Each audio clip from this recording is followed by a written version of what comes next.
Right, we are live. Hi everyone, I am really excited to interview Kate Jeffery, professor of behavioral neuroscience at UCL. I have been following Kate's work for a while. I've seen Kate in conferences, keynote speeches, and it has been very inspiring to know about Kate's work. So I thought it would be great if we can know more about Kate's journey and find things we could apply in architectural design and as technologists. So thanks a lot, Kate, for your time for this interview. It's a pleasure. Yeah. So Kate, can you tell us about your background, where you grew up, and what made you interested in neuroscience? Yeah, so I grew up in New Zealand in quite a small city, a long way from anywhere, although I didn't realize at the time.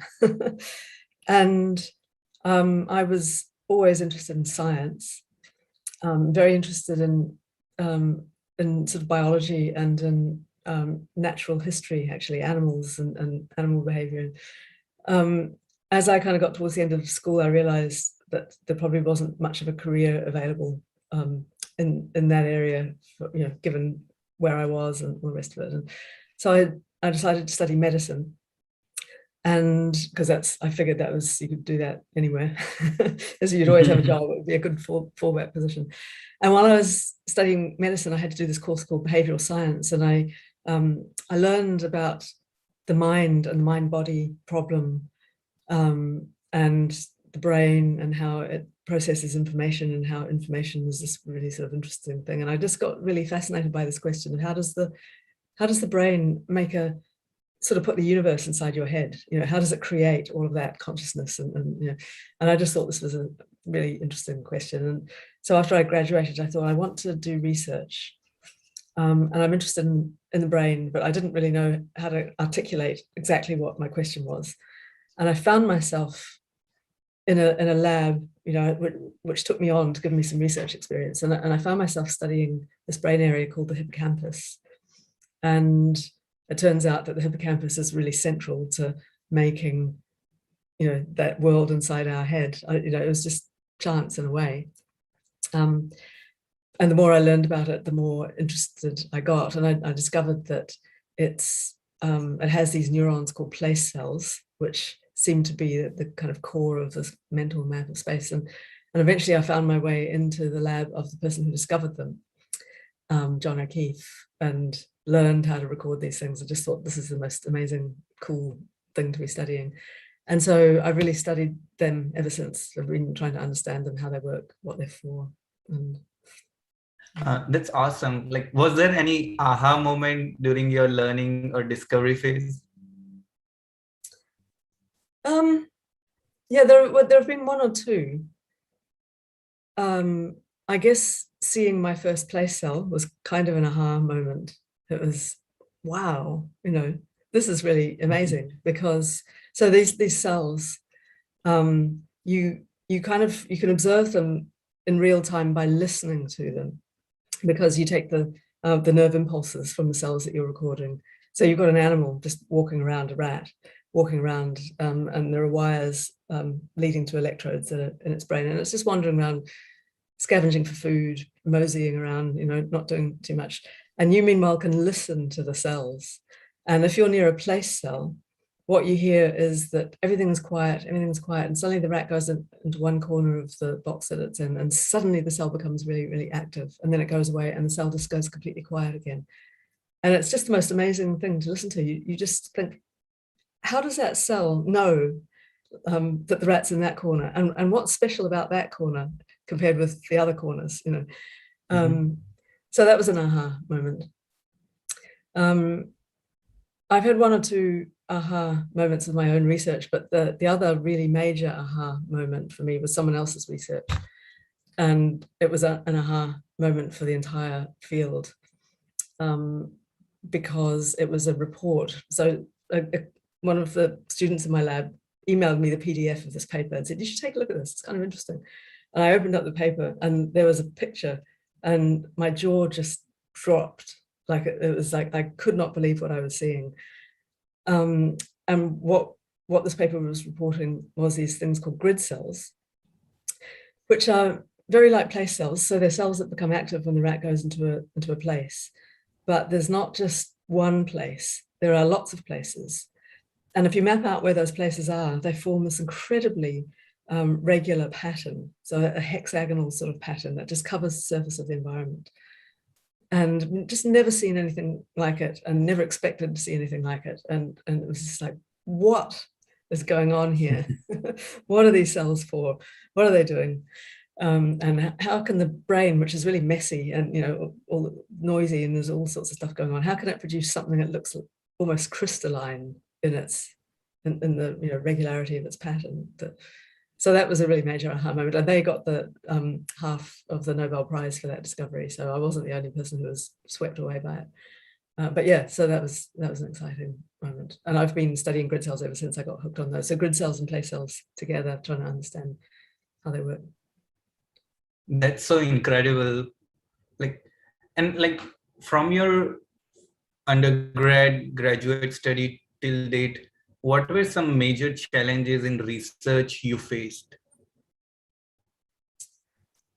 Well, the research is challenging because a whole bunch of reasons. I mean, research is always challenging, but it's particularly challenging if you're working with an awake, moving, thinking animal, as opposed to cells in a dish or under a microscope or something, because animals vary between themselves like people do. So one rat might be really interested in a particular thing and the other rat really couldn't care less, and so the cells can be quite variable as well.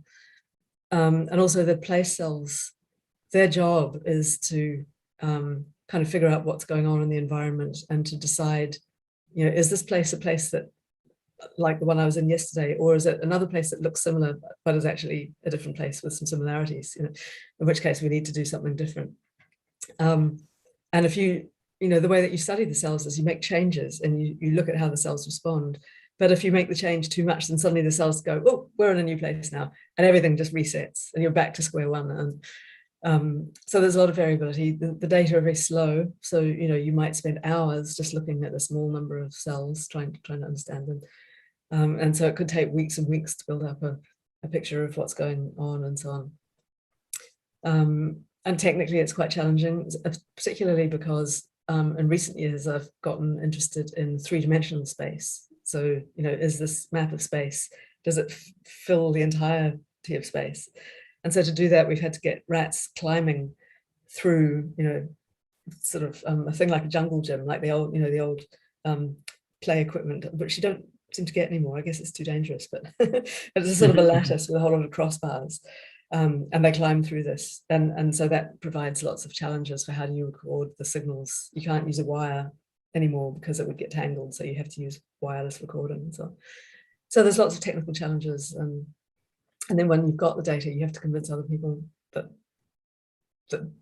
what you think is going on is really what's going on. They may have a different view of the same data. So you have to go through peer review and all that. So it is challenging, but it's very exciting because it really is getting at this mind-body thing, which I've always thought was an interesting question. I see. And I'm curious to know, during the research and literature study, did you come across something which was very surprising and it questioned your assumptions, or what you assumed was totally different than what the results were? Yeah, usually. that happens more often than not, because I tend to be quite wrong about what my assumptions are. No, there have been a couple of quite notable examples of that in my own research. So one of them was that we were studying these grid cells in 3 dimensions, like I've just described, and what we thought we would see, well, there were two. It seemed like there would be two possibilities. So, we know that when the rat's walking around on a flat surface, we have this beautiful pattern. If you record for time and see where the cells are active, that those places where it's active, form this pattern. And so it's important to kind of stress it's not the cells themselves in a pattern, like people sometimes mistakenly understand. It's not the cells in the brain. The pattern is in the world. It's where the cells are active. And we thought in 3 dimensions, one of two things could happen. One could just be that everything just breaks down. The cells just don't know what to do because of the animals all over the place, you know. Or the other is that it's a really regular pattern, but it's a three-dimensional one. So what they call a three-dimensional close packed hexagonal lattice. That's the technical name for it. So we would see this really, we would see that the places where the cells were active would be spherical instead of circular because it's three-dimensional. And they would form the same pattern that you would get if you tried to put a whole lot of tennis balls in a box. You know, they form themselves into quite a neat kind of pattern. So we thought we might see that. Actually, what we saw was that indeed we got sort of spherical regions, but they weren't all the same size like we see on a flat surface. They were more variably sized, and they weren't regularly distributed. They were irregularly distributed.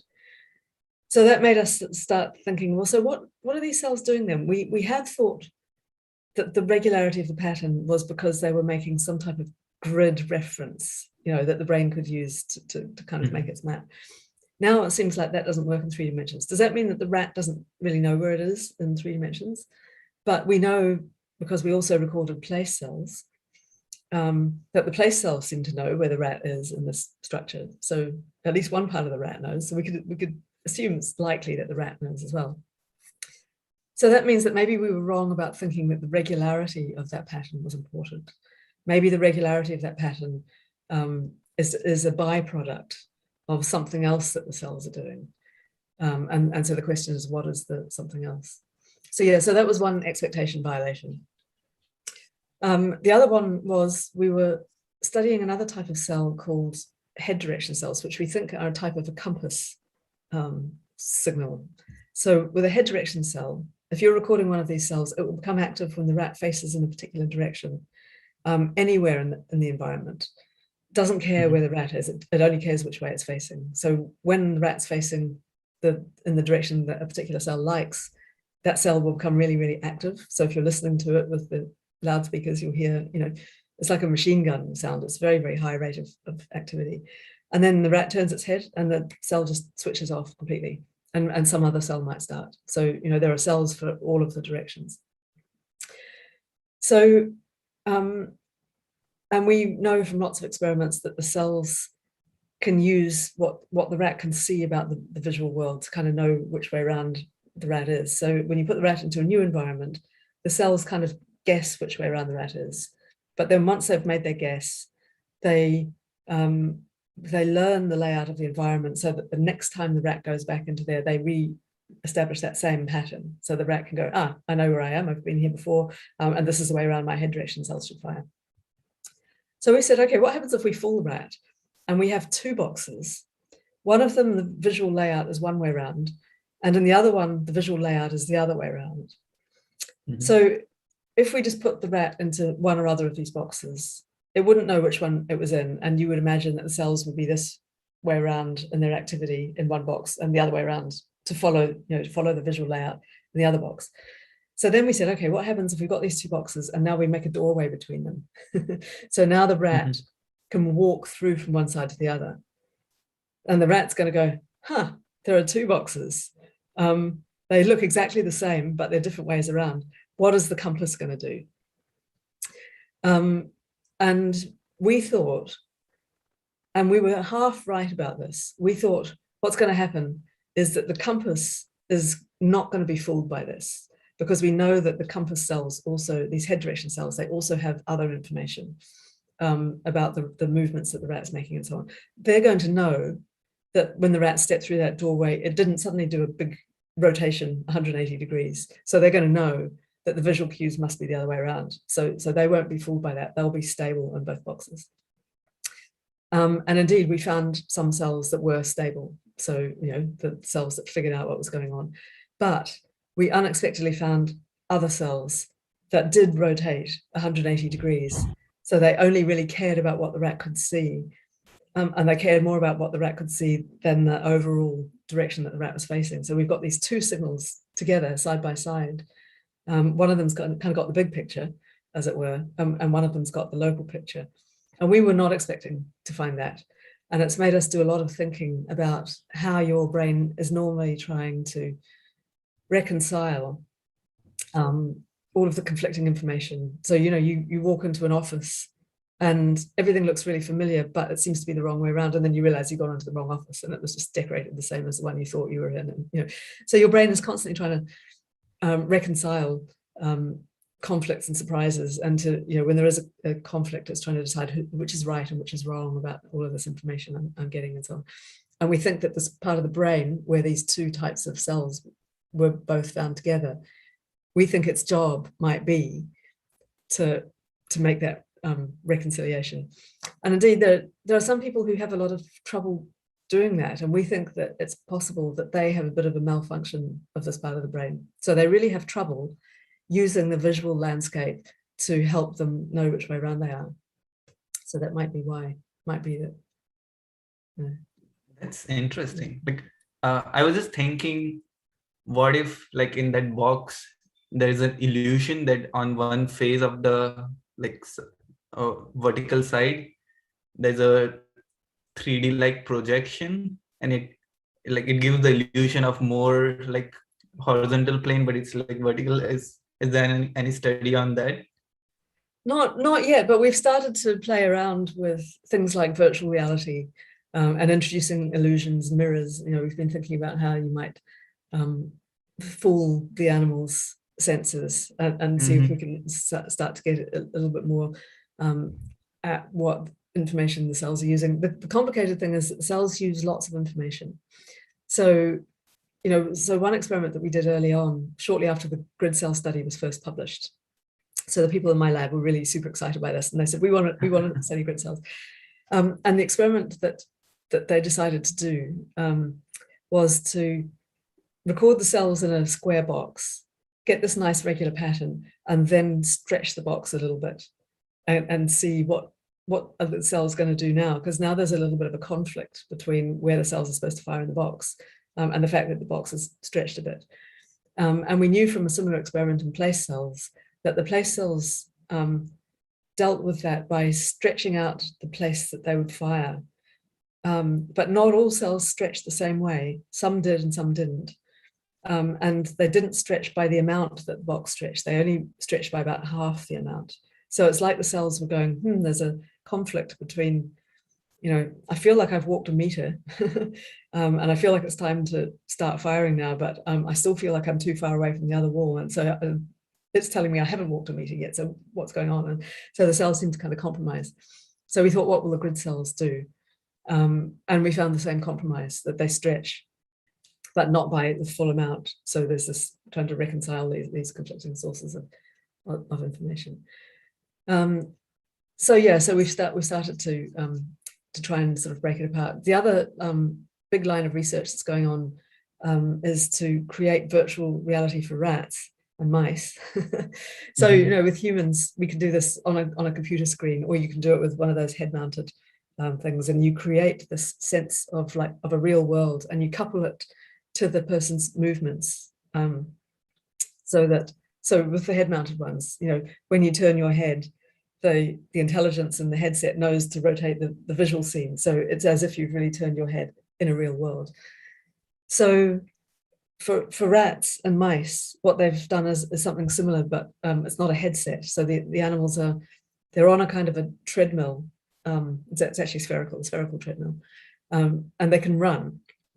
So they have the sensation that they're running over a surface, and the rotation of the ball is picked up by a computer, and the computer controls what the animal can see. So the faster it's running, the faster the visual scene moves past the rat or the mouse. It's usually a mouse in these experiments, because mice are a bit more easily fooled. They're not as smart.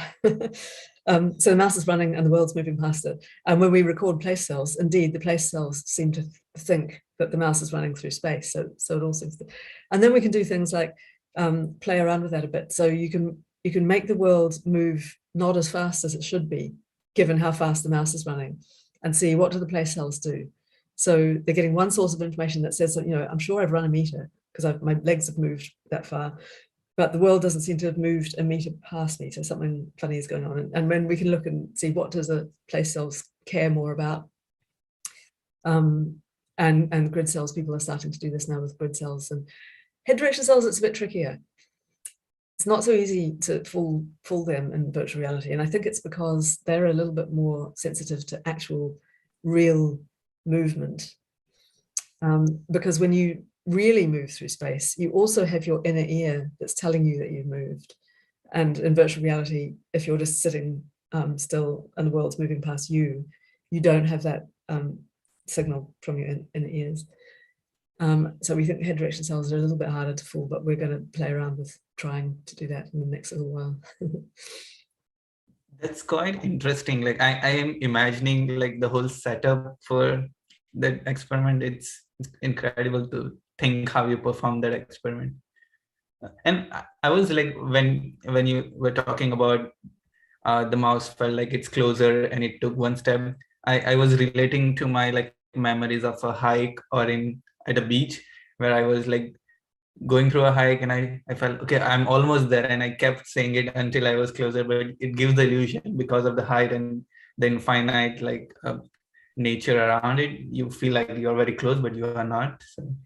Yeah, we've found something similar to that, except it seems to go in the wrong direction. So in one experiment, when we started to get interested in 3 dimensions, before we had figured out how to do the wireless recording, we did some recordings with wires. And instead of recording in a lattice, we recorded on a surface. So we just got the animals to walk around on a surface. And we found that the grid cell pattern was quite expanded.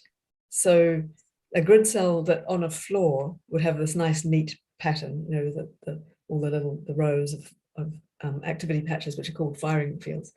On the wall, the pattern, each of these patches was much bigger. It was still circular. So the brain was still tracking vertical movement as well as horizontal movement with the same resolution, but everything was bigger. And we was kind of scratching our heads over this and trying to think, why would it be bigger? And we thought about that thing, that feeling that you get when you're going up a hill and everything seems to be much further. But actually, we realized that should have made the pattern smaller, because it should have been, the rat doesn't have to walk as far before it feels like it's gone a meter, because everything is so much effort. But actually, it was the other way around. It had to walk further before it had gone through, a meter of the grid cell pattern. And we did a lot of thinking about that. And then what we did is look at some other signals that are mixed in with these signals, which seem to be like a speedometer signal, like how fast is the animal walking. And and with these cells, the faster the animal walks, the more they fire, the faster the firing rate. And what we found on the wall is that signal was reduced. So let's say a cell would fire at 20 hertz, just to make up a number, when the rat's walking, 10 centimeters per second. It would only fire 10 hertz for that speed on the wall. So the signal was still there, but it was blunted. So we thought maybe what's happening is that the cells are not getting enough information about speed. So they feel as though the animal is moving really slowly, even though it's not. And that's why it's taking longer for them to, a bigger distance between one place of activity and the next. So there's a lot going on when you move over different types of surface. The other thing we found in that experiment is that the pattern on the wall is not consistent with the pattern that we saw in the lattice. So it matters whether the animal was walking over a vertical surface or walking vertically through a volume. And we've got some other kind of results that are a bit variable as well. And so we're starting to realize that the map that your brain makes really varies depending on the type of environment you're in and the way that you're able to move through the environment. It's not just a map that's out there, it's kind of tailored to each situation, which has really got me thinking about some of my assumptions about how this all works. I'm just wondering, like in real life, there are some shapes or architecture humans intuitively feel it's good aesthetically, and some are like not good. So I'm wondering, are there any studies on like patterns which like mouse found this pattern or natural organic shape or fractal give them adrenaline rush or like some positive response? Not quite yet. And in fact, we don't have a lot of human data on that either yet. So it's one of the things I've started to get interested in studying humans as well. And I've started playing around with virtual reality and talking to some architect colleagues about how we might do some experiments. And because I've always been interested in the structure of the environment and how that affects perception. And many architects come at this from a more aesthetic sort of side of things. You know, how do people feel in this space rather than what do they know about the space? And so it's kind of nice to think about how you would bring these things together. And so one of the things I've been wondering about, given that we've discovered that there is this hexagonal pattern in the brain, is there something special about hexagonal building structures or city structures that we process differently from if they're rectilinear, like at 90 degrees? And one answer is no. And why would there be? Because there's too much of a gap between what the cells are doing at this very low level and what the mind is doing at a high level. But there are other arguments that say that maybe that does matter. So maybe, for example, we are more sensitive or less sensitive to distance traveled in a hexagonally organized space than in a rectilinearly organized one. So we might be more sensitive because our grid cell pattern is hexagonal, but we might be less sensitive for that same reason, like that it's too concordant with the cells, and so they kind of get a bit confused or something like that. So I don't know, it's a completely open question. But yes, so the shape and the effect is one interesting thing to look at, especially because there are some strange findings of grid cells and environment shape, where it's been found that if you put rats into a trapezoid environment, then the grid is a little bit deformed, which is an really odd finding and not yet explained. So there may be some interesting things to find out about how people feel about different shapes. But also and the sort of higher level question of what happens if there are multiple spaces and you move between one and the next. How do people process that, and how does that affect their emotions, their aesthetic appreciation, and their cognitions, like their knowledge of the layout and so on? Yeah, like I'm thinking in like two directions. So it's like, to your point about hexagonal like spaces, like it's also like if a kid is raised in a rectangular like spatial environment, they have like in the memory and some biasness of expectations that okay, every building should look like this, and then they see, versus like a kid who is born and raised in a hexagonal shaped building, like that could also differ on the way we interpret that space. Yeah, you're exactly right. And that, I mean, I think that's one possible explanation for the findings in rats as well, because so in the trapezoid shape, these rats are used to rectangular environments because that's what their cages are. So yeah, so they may have had a higher level cognitive expectation, as you say, that when they're placed into a box, that box is probably rectangular. And so that was kind of helping to drag the grid a little bit. So that is one possibility, which then makes you think, well, what about people who didn't grow up in a world where everything was nicely square? Somebody who grew up in a more organic environment, in a more naturalistic environment, like the traditional settlements of old. Maybe they would process these things slightly differently. I see. And like now that I'm wondering, like many times if it's like non-regular shape, one might feel like anxiety or like frustration, like if it's the space is not well curated. But at the opposite spectrum, when I go to art installation in spaces where they blur the boundary between like vertical and horizontal space, and everything looks unified, I feel good about it, and I don't feel anxious. So yeah, so I think that's an interesting question, how we feel about symmetric spaces versus asymmetric spaces. So because a lot of architecture, does have symmetry. It's been kind of a thing that we've liked over the millennia, but also a lot of architecture is breaking with that and creating asymmetry. So one of the, there's two kinds of symmetry. There's translational and there's rotational. So if you have translational symmetry, there's a similarity, a self-similarity linearly through space. So for example, a corridor with a row of offices, each of those offices is like its next door neighbor. So there's a kind of a translational symmetry like that. And we have some evidence from place cells that can be confusing. So that the place cells, if the spaces all also look the same, then the place cells act as if it's the same space. Even though the rat can walk out of one space, down the corridor and into the next one, the place cells don't seem to care about that. So I think there is some potential for confusion. But also rotational symmetry is interesting, because if the head direction cells are really strongly using vision to know which way around they should fire, which way around you're facing in this space, if all the views look the same in the different directions, that's going to be hard for them.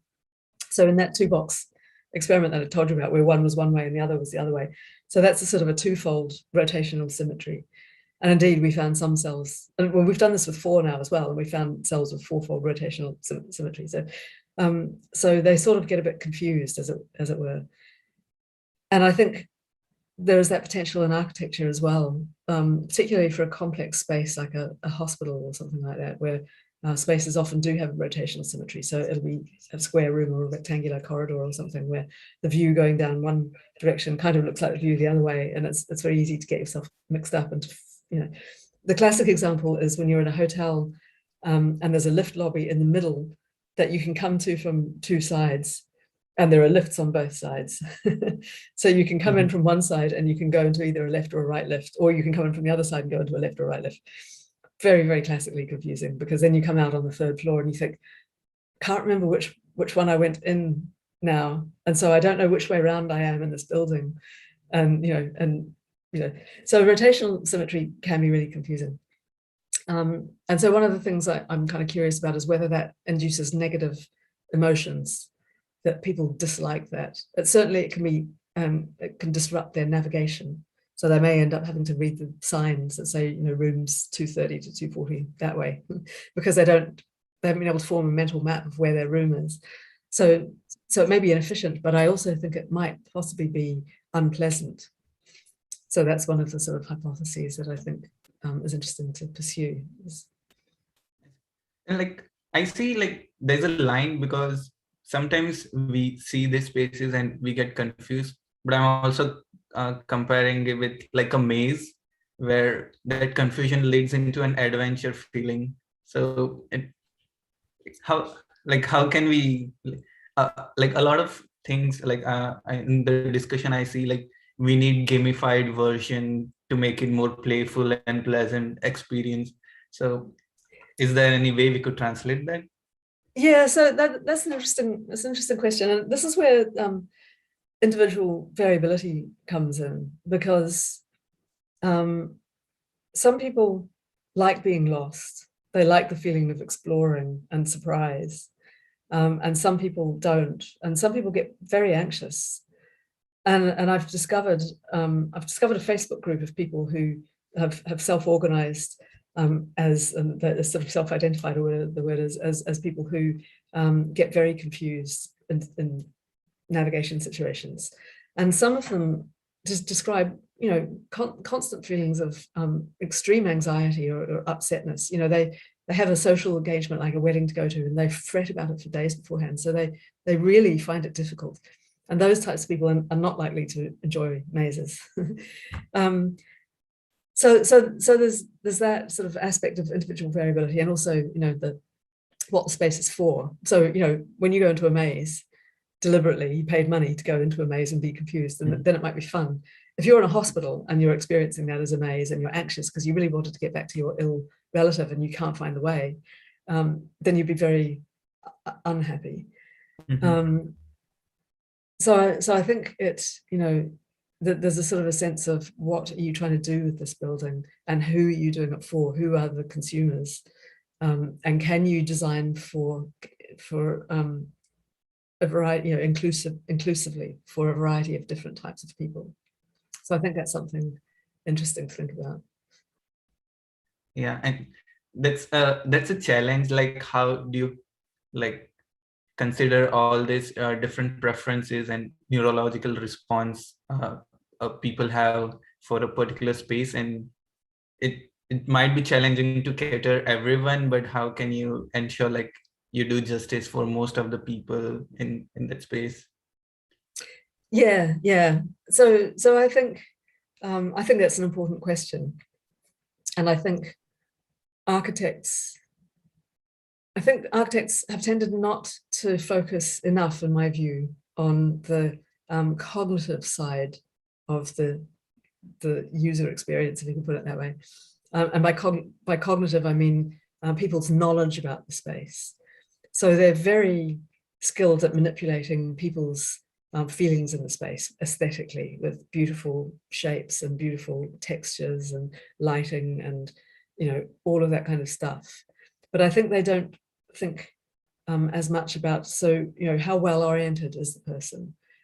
And so I think now that we are starting to get some understandings of how the brain orients itself, and we get a lot of our insights from looking at place and head direction cells and grid cells, because we know that these systems evolved a really long time ago. They're really fundamental. Everybody has them. And what we study in rats and mice is relevant to humans. And so we've got some insights. There's one of them is about visual symmetry versus asymmetry. If you can make it visually asymmetric, it's much easier to remain oriented, because you're not having to rely on your internal sense of direction all the time. You can always use your vision, because the vision is unambiguous. Some people like to use a mental map to find their way around. So they are always looking out for clues that help them know which way around they're facing, so that they can develop a big picture sense of the layout. Other people don't do that. They prefer to rely on sort of strategies like memory. Like, I remember I go through the double doors and then down the corridor and I turn right, and then I have to go left through the green, so they have a kind of a list in their mind. If someone has a bad memory, they might not want to do it that way. They might sort of just instinctively prefer to go, I know that it's in that direction, so I'll follow the doors that lead in that direction, and hopefully I'll get there. And if I get lost, I'll ask someone. But I know the general direction I have to go, so they're using a kind of map. So I think it's good to at least design for those two strategies operating together, because we know that that there's a large number of both of those types of people in any navigation setting. So helping people for the map users, you want to provide them with compass information, so that they can line up their head direction cells in all the different spaces and make everything coherent. And there's a lot of places where we could do that, but we don't. So for example, you come out of the elevator into the lift lobby. How does a person know which way around they are? Why not give them some information? Like, there's a big glass wall that's looking out over the city on one side, on every floor. It's the same side on every floor, so that they immediately know which way around they are. Or even something like an arrow that says north is that way, or something, at least I think it'd be good to think about these things and incorporate them into design. Like, yeah, I totally can like correlate. In my office itself, like when I go to the elevator, we have like symmetry of both elevators. So I check on the left and right, and it's the door which gives, okay, this is their office, this is my office, so I got to move this way. Yeah. So you're using a root-based strategy, which is, it's a different brain system. So where the place and the grid and head direction cells are is one system called the hippocampal system, and where the route following part of the brain is another system called the striatum. And you can use one or the other, and you can switch between them, but you can't use them both together. Like, they seem to kind of compete. So you have to sort of, if you're going to use one type of information, you need to make sure you provide that everywhere in that building for the people that are using that. And if you want people to use the other kind, you need to provide that everywhere as well, so that they're not having to switch between. But yeah, ideally you would provide both, so that people can use whatever suits their natural inclinations most. I'm curious to know your thought on this. So, like after the pandemic, we saw an increase in people's FaceTime on 2D screens on their laptop or like for various meetings purposes, and people navigate on websites for various work. So, how are the navigation principle in website, the UI UX in those virtual web can be translated into physical? Have you seen any like correlations, or oh, maybe these guys are doing navigation way better in the virtual experience?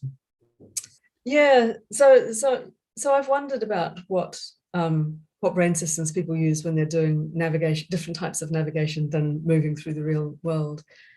So one possibility is that they're not using the navigation system when they're navigating the internet, let's say. So they're using something that's a bit more like the route-based navigation, remembering sort of paths through the network.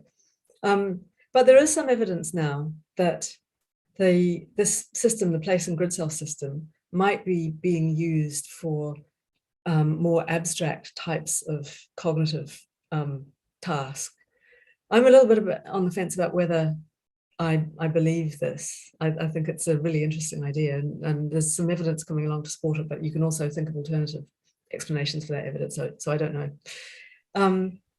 But the other thing about the virtual kind of experience is that as the head-mounted technology gets better and better, I think it's going to be not very long before we start having our Zoom meetings in an immersive virtual environment. In fact, I'm just starting to set that up now with my students for this year. We've got some headsets, and we're going to have group meetings in immersive virtual reality with avatars and things, just for a laugh, just for fun, just play with this idea.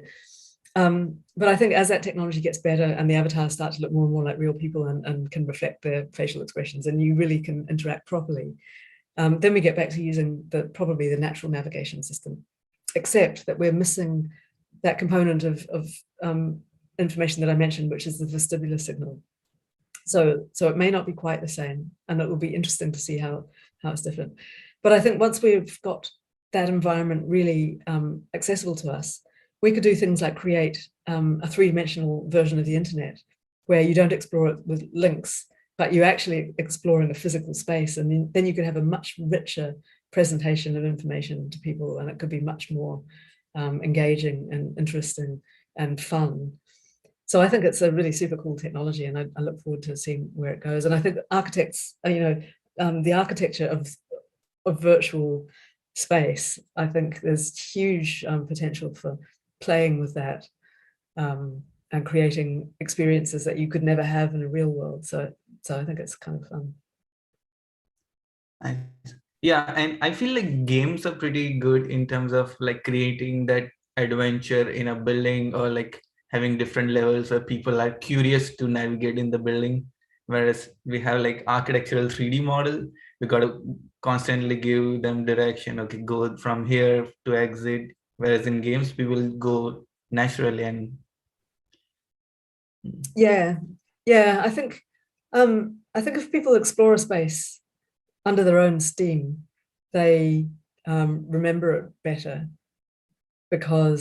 partly because they're exploring, for fun, so that they're curious, and the curiosity is kind of, enhances your memory, and that's why when you go, or even when you put a rat into a new space, the rat will explore. Like we have a strong desire to explore.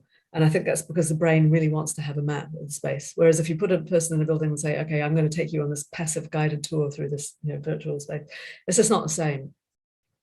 If your attention wanders, you might not have noticed which corner we'd gone around for a moment there, and then you're kind of lost. And it's just, so I think active exploration is much more fun. And for architects, I guess it's how do you get people to do that? What are the factors that make people explore and want more and more and more, and to be in that building?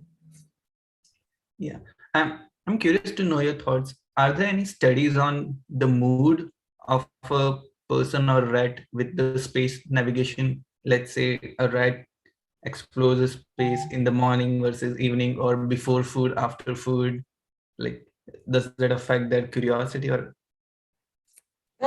So there have been some attempts to look at things like circadian factors. So is it morning or evening? And um, there is some suggestion that place cells are modulated by, whether it's morning or evening. And there are some cells that become sensitive to the difference. So if you record a rat in the morning, regularly in mornings and afternoons, the cells will start to sort of distinguish those things and so on. But I'm not sure if that relates to mood necessarily, but it's certainly true that the cells are sensitive to the passage of time. And if that's important for the nature of the space and the expectations of what's going to happen in the space, then that gets incorporated into the things that the cells care about. So you can kind of teach the cells that time is important in this space, if you like. There's a lot of debate. So in terms of people's emotions about the space, or animals' emotions about the space, there's mood, as you said, like whether they're just feeling generally kind of happy or a bit sad or bored or whatever. But there's also whether there are areas in that space that are rewarding, that elicit happiness, which is a more sort of immediate emotion. And there's been a lot of work looking at whether place cells are sensitive to things like reward in a place. And the evidence is quite complicated. And I think the simple answer is the place cells don't really map rewarding places specifically in their map. So for example, you don't get more cells active near a reward, but you do get modulation of the activity of place cells that suggests that it wasn't completely unnoticed by the cells that things happened in that place. And so we're still trying to unpick all of that and work out, is that important for the knowledge of the animal, or is this a sort of an incidental thing, and it's a different part of the brain that cares about the reward, and so on and so on. I think it's very likely that the interaction between the emotional significance of a place and the physical characteristics of that place, I think the brain is for sure making those links. It's just exactly where those links are and how they're used, we're still trying to unpick. is there any architecture, building, or urban park that makes you happy? Architecture that makes me happy. I tend to like open, sweeping architecture. And I think this may be something that varies between people. I think some people possibly like open spaces and some people like more cozy spaces. And it may depend on, whether the space has other people in it, or whether there's open to the sky and the elements of it. I don't know, but one space I really love is the British Museum concourse, where you go in and there's this huge sweeping sort of space, and it has a symmetry, but it's not a rotational symmetry. So I feel my head direction system knows what's going on, but it has that pleasing sort of sense of symmetry and so on. Yeah, so that's a space I like. I love the city architectures that you get in Europe. So in the older cities, the higgledy-piggledy streets, especially if there's a topography to the city with a hill and a castle or something like that. So I love cities like Florence and Edinburgh, where I did my PhD, which has a striking topography with a big hill on the edge of it, and another hill in the middle with a castle on top, and stuff like that.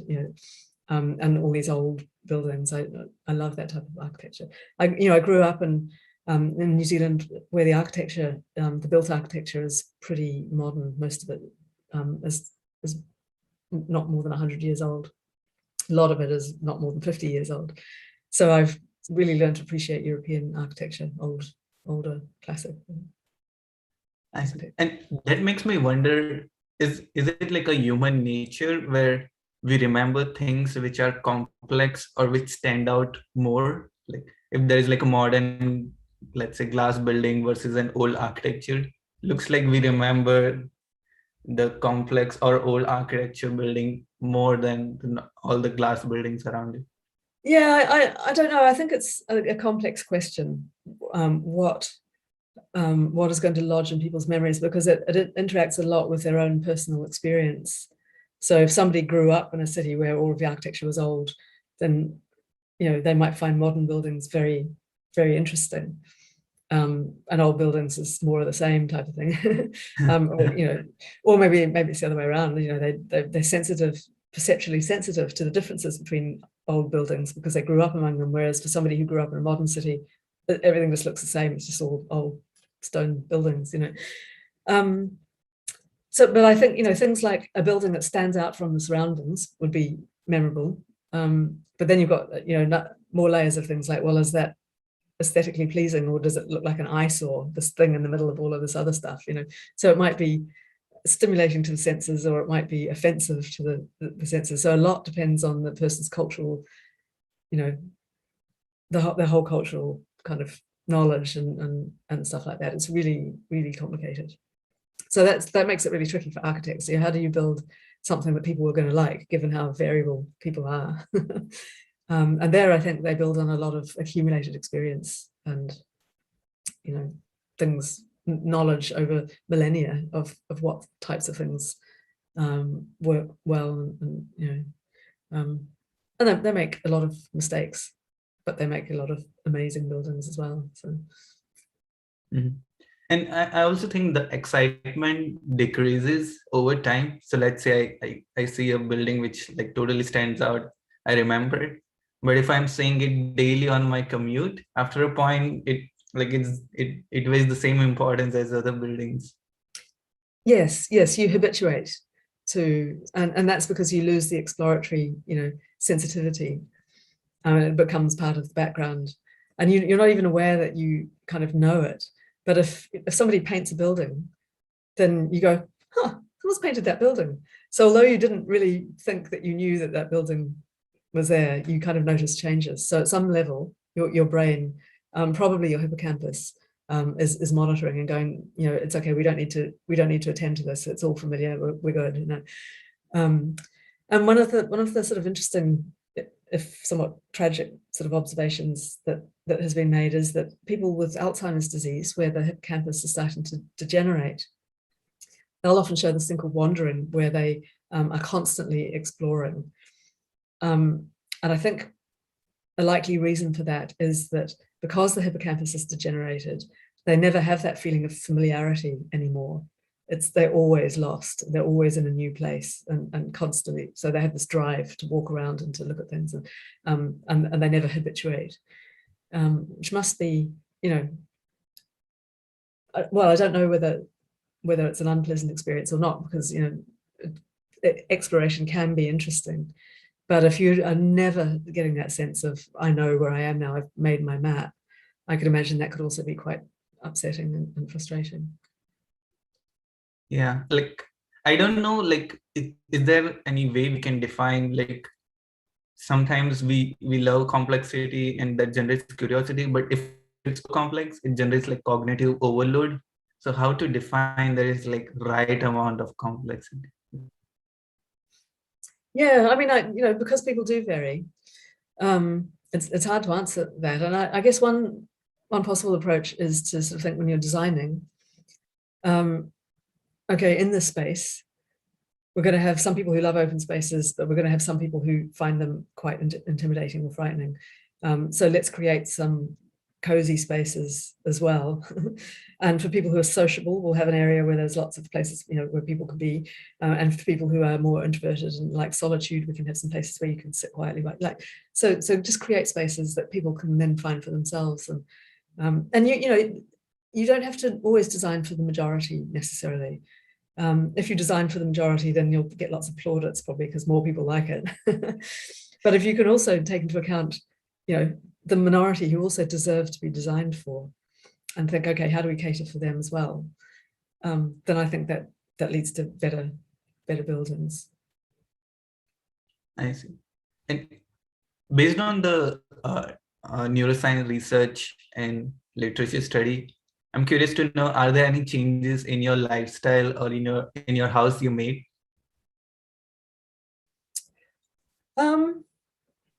You mean based on my knowledge of spatial? Mm-hmm. Not really, but because I guess because I'm limited by the structure of the house and my finances. So you know, so I've not really changed the structure. But if I was able to change the structure, let's say I got given a whole lot of money and they said build a house. I like being able to see between spaces from one space to the next, but I also like to have privacy. I like to have a space where I know that I can go and I can't be seen, and that means I can't see either. So I think I would do this thing of having a mixture of spaces where I could hide myself away and also spaces that were very open. I mean, my favorite room in the house that I'm in is the conservatory because it has windows on sort of two sides that look out onto the garden and a glass ceiling. So I can feel really connected to the outside. But I also like being able to hide away upstairs in the bedroom or whatever. So yeah, I think depending on your mood, it's good to have a choice. And I'm lucky, I feel extremely fortunate. I've got a house that enables me to have that choice, and not everybody does. I think, and like based on like a study, like I found that different spaces, if we allocate some activity, our brain tends to get into that zone or mood. Let's say we have a workplace versus sleeping place. If we differentiate that, it's good for the cognitive. But I'm curious that now, because we have like a shift during pandemic of work from home, and there are some places who are going hybrid, how are we adjusting? Like, are people more productive in a small space where they sleep, work in the same, or it's better? Yeah, so I don't know the data on this. I probably know as much as you do from reading social media. But I know that people have been saying that they've been surprised by how productive they've been at home, and businesses have been surprised. The businesses worried that when people were working from home, they would just spend their days watching TV or something like that. But that clearly didn't happen. And now they're saying, actually, maybe we should have people work from home more, and maybe we should pay them less because they're not having to commute and all this terrible stuff that's going on. And I know that some people have said it can be quite stressful having your work. In fact, they describe it as, I'm not working from home. I'm home is, what are they saying? I'm living at work, essentially. Mm-hmm. So some people have found it stressful and hard to make that division because the work and the rest of life are all happening in the same space. Other people haven't minded. I'm one of the people who hasn't minded. I've always worked from home quite a lot. I like interleaving work and life because I like my work. I sort of see my work as my life, an aspect of my life. And I like being able to flip between tasks. So I'll do a bit of work and answer an email, and then I'll hear that the laundry's finished. So I'll go down and I'll put it in the dryer, and then I'll come back and so I like that. So again, I think there's a lot of individual variability. And that's a thing I think we're starting to appreciate more, that different people have different modes of operation, and what works for one type of person might not work for another. And I think the starting point should be that people want to be productive, and people should be given the opportunity to decide for themselves how to make that happen. So I don't like this idea that employers are forcing people to do one thing or the other. I like the idea that they're offering them a choice, maybe with some loose boundaries, like we'd like to see you at least 1 or 2 days a week, but 3 days a week you can choose what works better for you, kind of thing. So yeah, so and that's a choice that I was advocating for with architecture as well. Let people choose what they want, and they'll figure out what interacts with their own psychology best. Mm-hmm. And is there any experience from your teaching online versus in person you found the difference?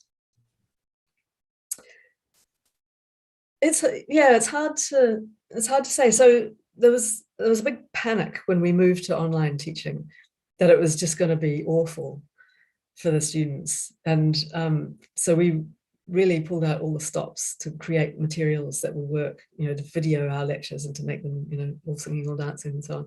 So we flipped our course. I think most most lecturers did this, that you flip the course. So instead of standing in a classroom teaching the material, students would watch the material offline, and then the live session, which is now on Zoom, would be more interactive.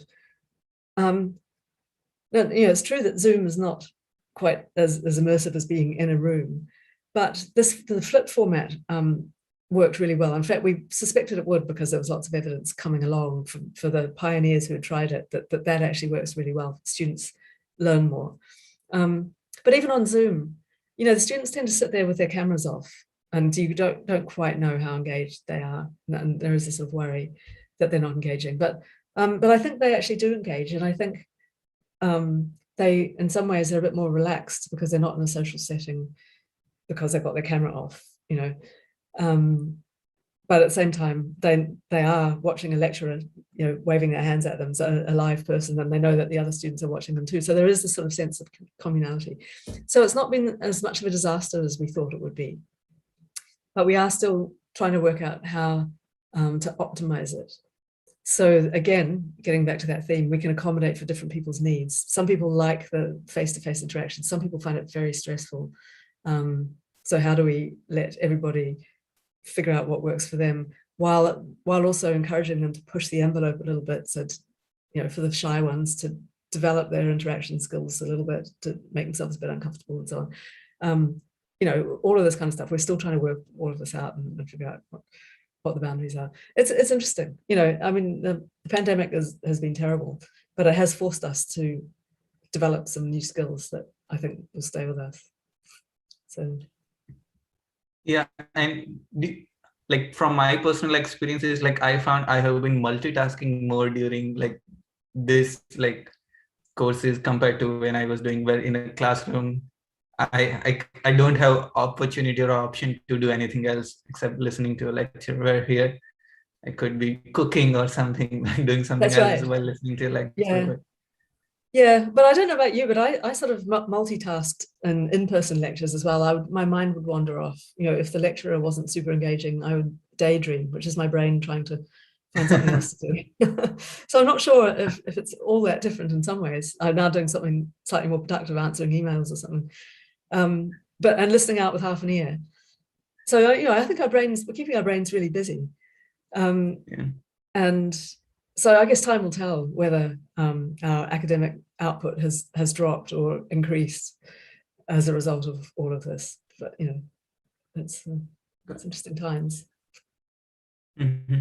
And what are some theories or terms you would advise or recommend architects to know who are interested to learn more about neuroscience, so that they can design spaces inclusively and better? Theories.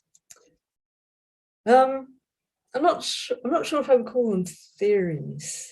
Well, I suppose there is one theory that drives the work that I do, which is the cognitive map theory, which is this idea that the brain is making a mental map, or at least trying to.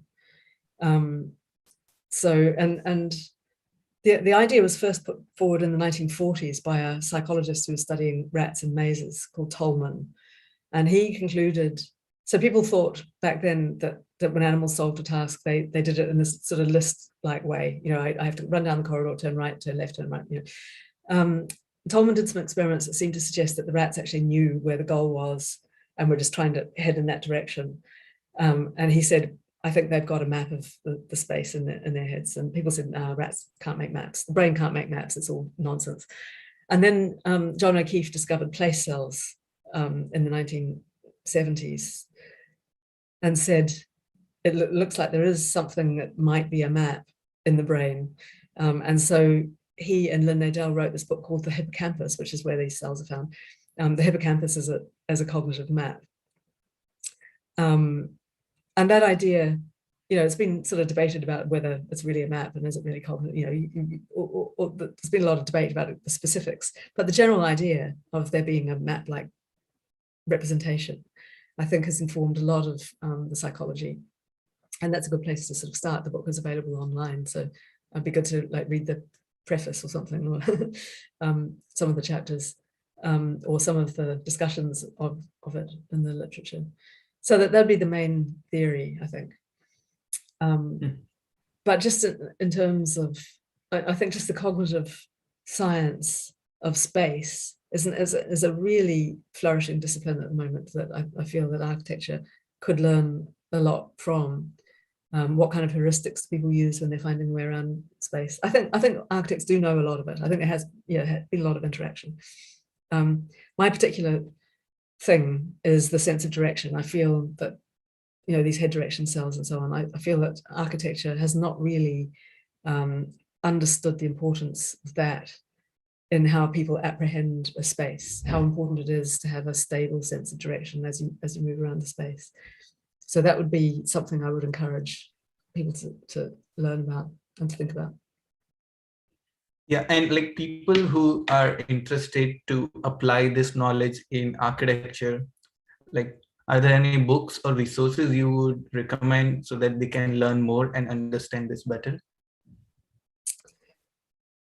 There's a book called Why People Get Lost by a colleague of mine called Paul Dachenko, who also studies these neurons, these spatial neurons. And he wrote a book which it's quite technical. It's aimed at psychology undergraduate level, sort of people who have a bit of a background in psychology and biology, but it's not completely impenetrable. In fact, it's quite a nice book, which describes the place cells and the grid cells and all of this. So that might be a book. I've started writing papers on the subject. I haven't written a book. Maybe I will eventually. but I think it's sort of new. Like this, trying to bring these things together, is sort of new, and the literature is just starting to come out now. So I would say keep an eye out. And so in fact, I have.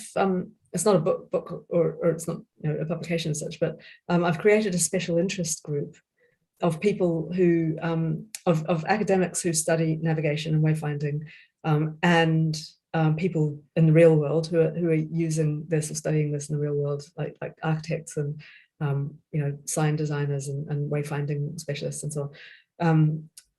So it's called CogNav, which is short for cognitive navigation, and it builds on this idea that navigators work best when they have the knowledge of the space that they're navigating in. And it's a sort of, mostly it's an email list. We have some resources online as well, and we have a monthly webinar. So if anyone is interested to get into this more, then you can, if you look up CogNav, it's a branch of the Royal Institute of Navigation. So if you Google CogNav, annoyingly, you tend to get advertisements for cognac because we haven't yet got enough of a presence on the internet for it to be the first search term.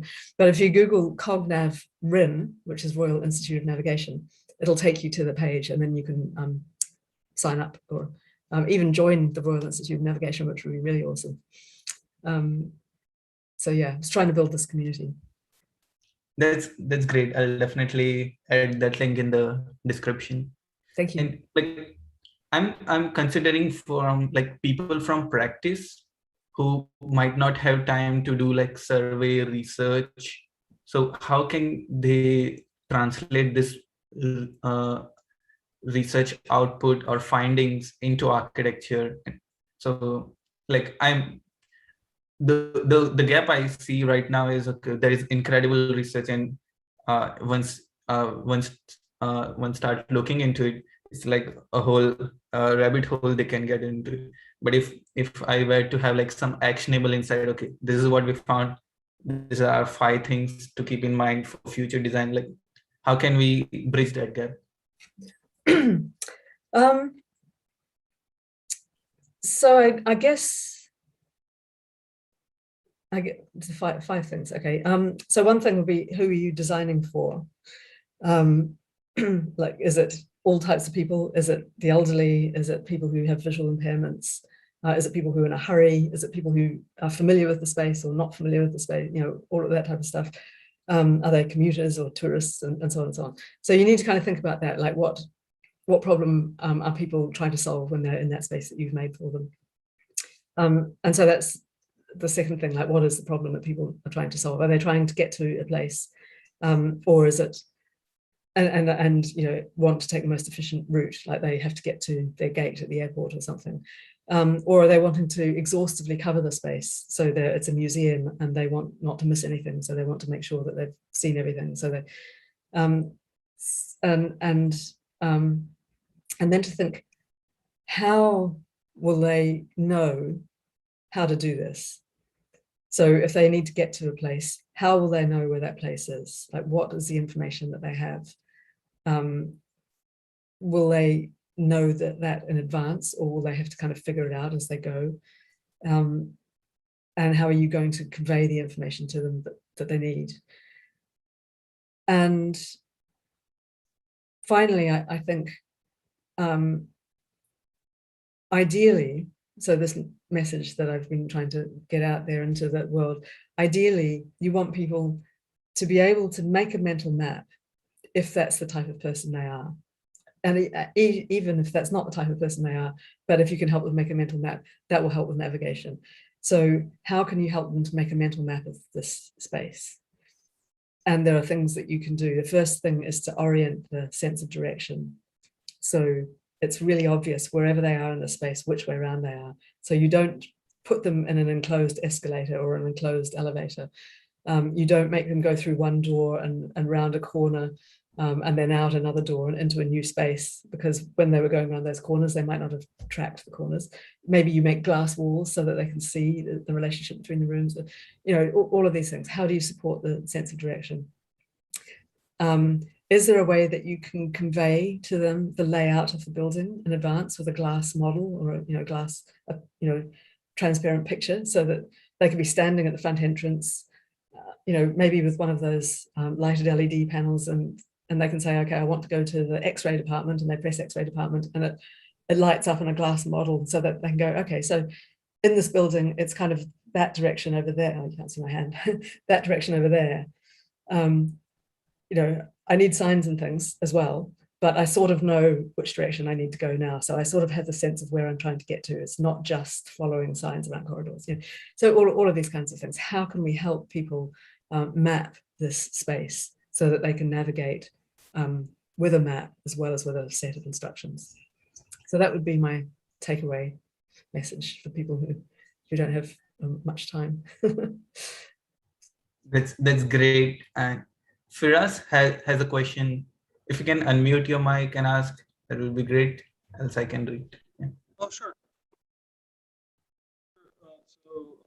Yeah, I mean, great lecture. Thanks for doing this.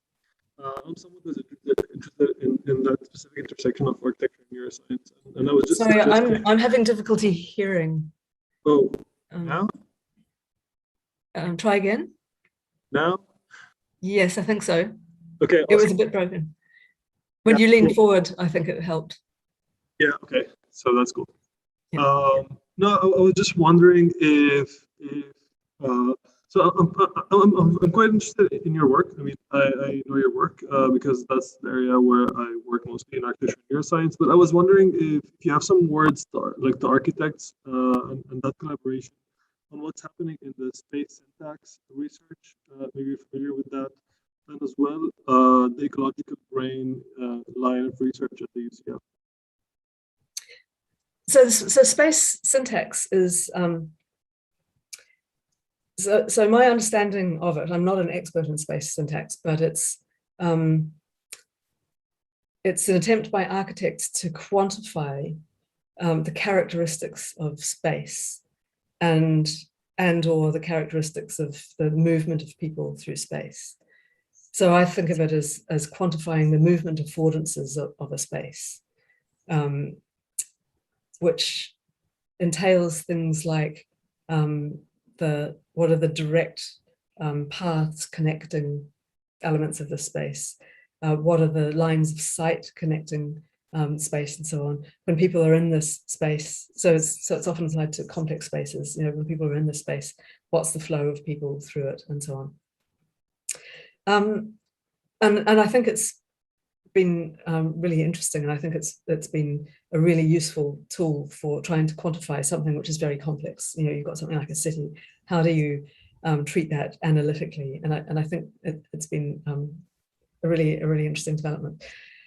in terms of the cognitive side of things, I think there's a bit of a gap, because I'm not sure that the way that the brain treats space is that same way necessarily, although clearly there are elements that map onto each other. So for example, when people are route planning, they will tend to try and find shortest paths. That's natural because they're trying to minimize energy, and light finds shortest paths. So lines of sight are likely to be short paths between places. And so there are some kind of commonalities.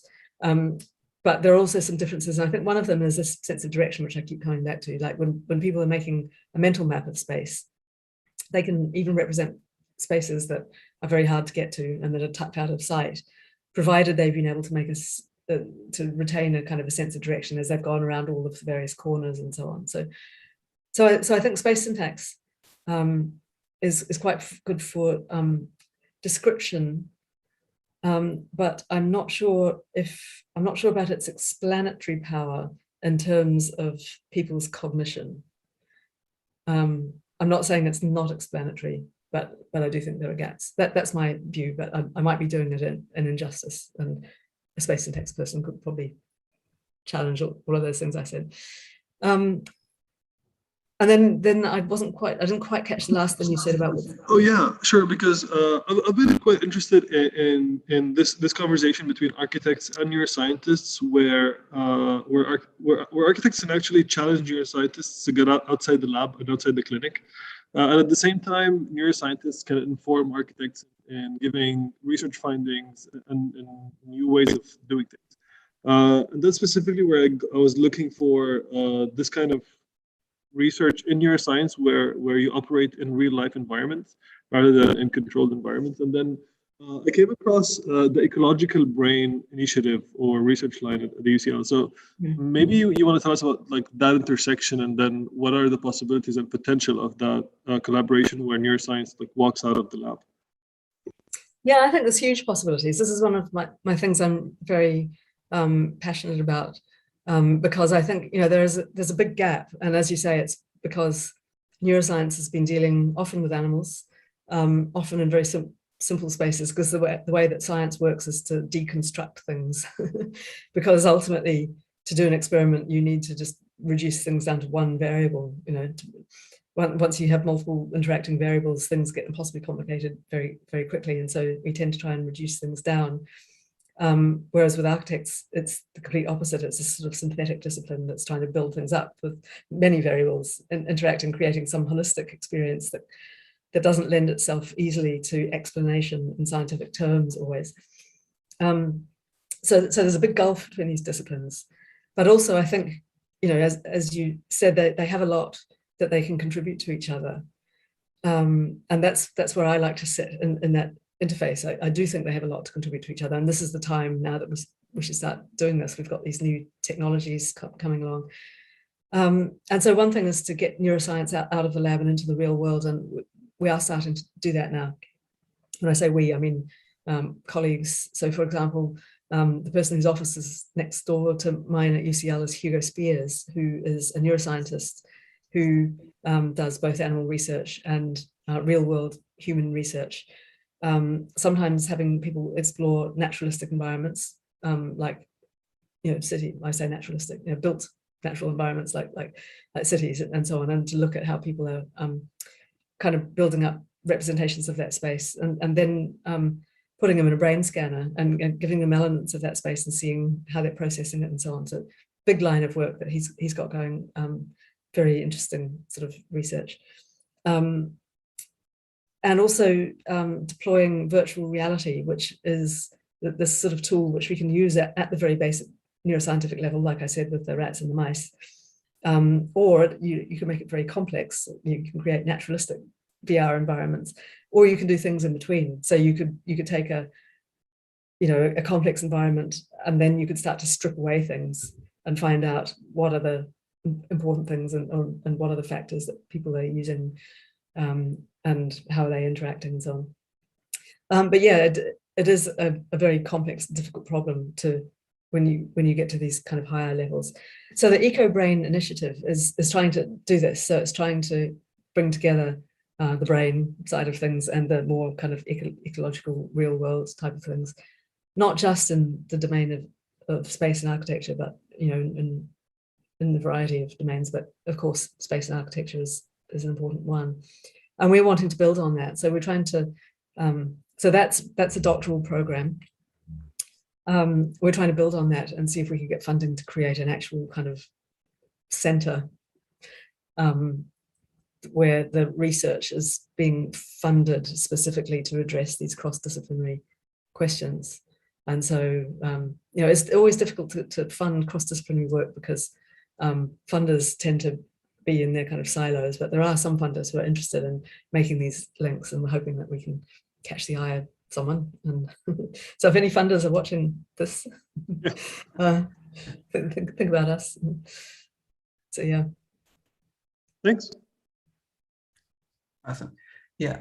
And are there any recommendations in terms of conference or courses one could take who are interested in neuroscience and architecture? I found ANFA quite useful. Curious to know if there are others. Yeah, so the Academy for Neuroscience for Architecture, ANFA, has a program of conferences and things.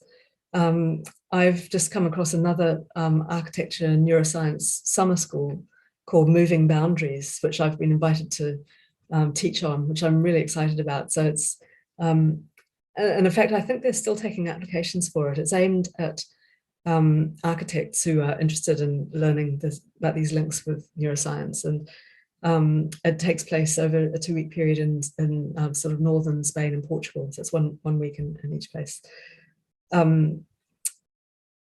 And we've, at UCL, we've also talked about having a summer school. We've started to have discussions about something that was London-based, that's pulling in the neuroscience expertise that we have at UCL in space, which started with place cells and has sort of built up from there.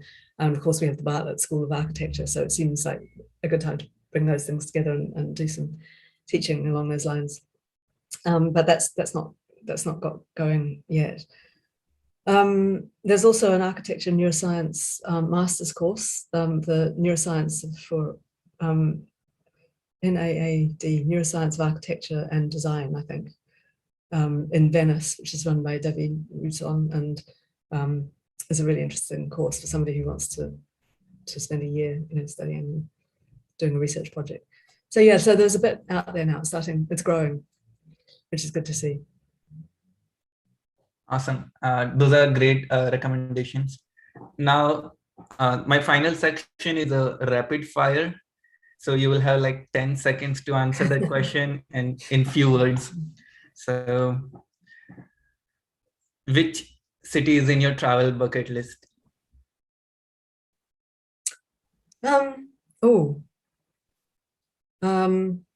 Good question. Beijing, I would say. a huge, I've not really traveled in Asia, and I think the huge Asian mega cities are really exciting and interesting. So one of those. Yeah. What would be the title of your book if you write?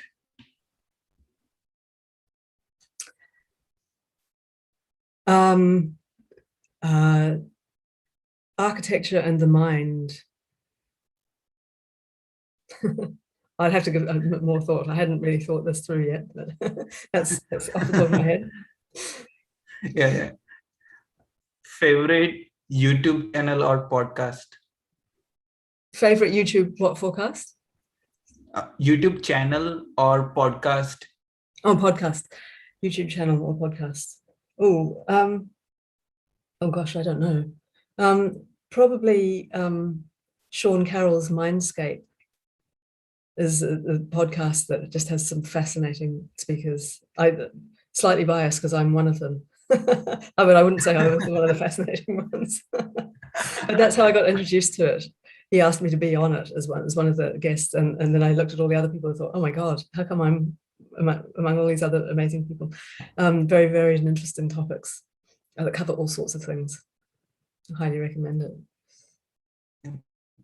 Any book that made a big impact in your life?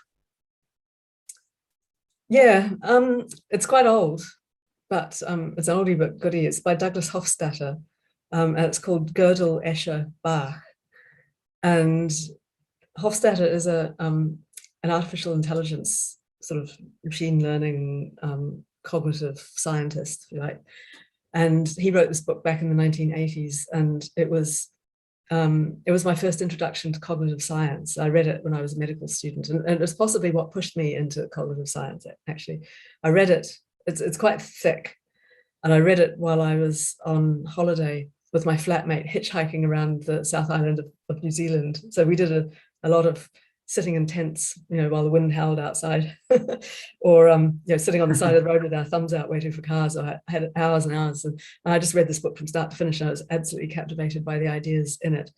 And this sort of questions about how does the brain make the mind, essentially? How do you get things which are essentially things that process information? How do they cooperate in a self-organized way to generate the phenomena of high level thinking and all of this kind of stuff? And it was my first introduction to these ideas, and I just thought, this is a super interesting question to pursue. And I think that was what steered me in the direction that I ended up following. Which building or space had the worst cognitive experience? The Washington, D.C. Convention Center. So I don't have to stop really fine, but it's a huge building. It's very rectilinear in its layout. It's built on two sides of a big road with a kind of a mirror symmetry. So if you haven't remembered whether you went in one side or the other, you can't remember which building you're in. And it's very kind of hard to find your way around, and it's because the distances are so huge, you get very lost, and it's so that's my worst building experience, I think. Anything you wish you would have done differently in your career? Oh my goodness. So many things I can't even think about. Yeah, there is one big thing. So I went to John O'Keefe's lab as a postdoc to learn to record place cells. And he was this very sort of hands-off person. He said, you can study whatever you like, just follow your instincts, your intuitions, it's fine. Which was kind of fun, but also a bit stressful. And I thought, well, okay, so I want to know how place cells work.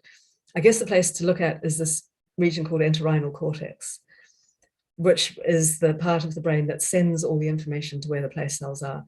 So I started recording from entorhinal cortex. That was really difficult and hard to find, and because it's quite tucked away in the brain, it's difficult to get your electrodes in there properly. And I was doing these experiments. I'd also just had a baby, and I was super stressed and everything. And I was sort of finding some cells. I found lots of one kind of cell, and I found a few cells that were slightly different. And these cells were kind of quite interesting because they seemed to sort of have place fields, like place cells do, but they were a bit scattered. There'd be more than one of them, and I only had a few of them. And I thought, so there's something spatial going on here. It seems a bit degraded. I'm not quite sure what's going on, but I've got all of these other cells, so I can think of a sort of simple question to ask with those, and that'll be a paper, and then maybe that'll rescue my career, kind of thing. So I did that. So while I was there in that lab, this couple called the Moses came to the lab to learn how to record these neurons. And I and my husband, Jim, taught them how to record these cells. And, we collectively all agreed, as everybody in the field agreed, entorhinal cortex is a really interesting place to be studying and so on. That would be the place to go to find out how place cells work. So they went off, set up their new lab in Norway, recorded from entorhinal cortex. They did a much more thorough job than I did. They had lots of money and lots of students in my defense. And they recorded, they found grid cells. And that was these amazing cells that fire in multiple different places. And when I saw that pattern, I thought, I have a dim memory. So this was 2005. I have a dim memory years ago.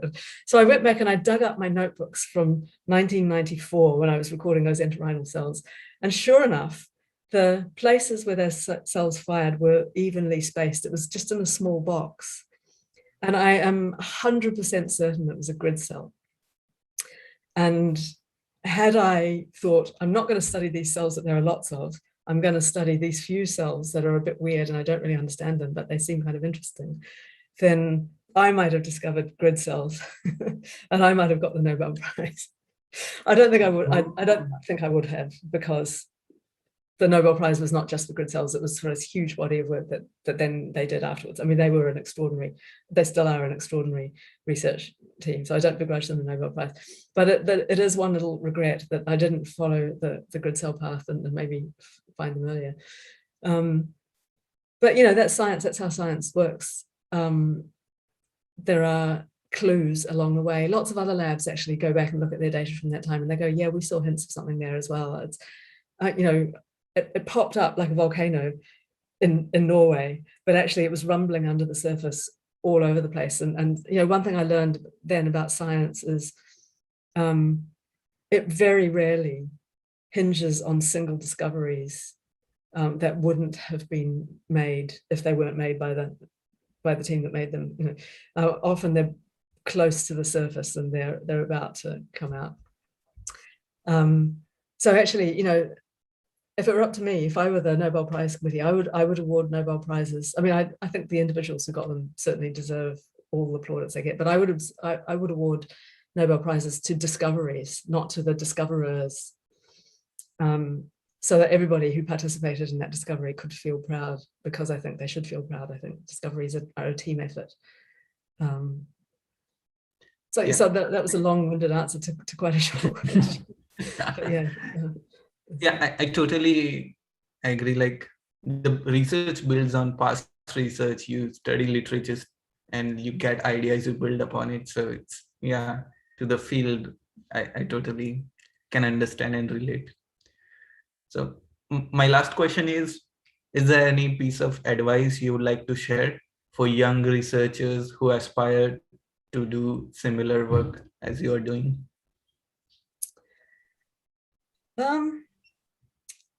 I guess, well, similar work.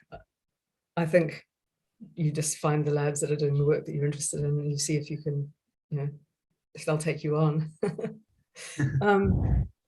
A sort of a more general piece of advice would be to not lose heart if you feel like you're going down a slightly wrong path, because when I look at my own path, it's been kind of quite zigzaggy. Like, I went into medicine, wasn't really ever sure I wanted to be a doctor.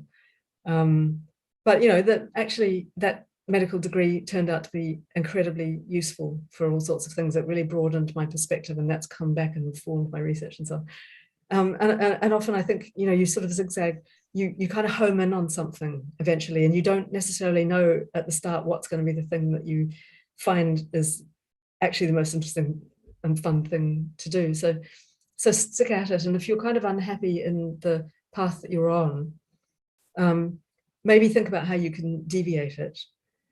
But don't give up, because you'll eventually find something interesting. There's so much interesting stuff out there to be doing. So stick at it.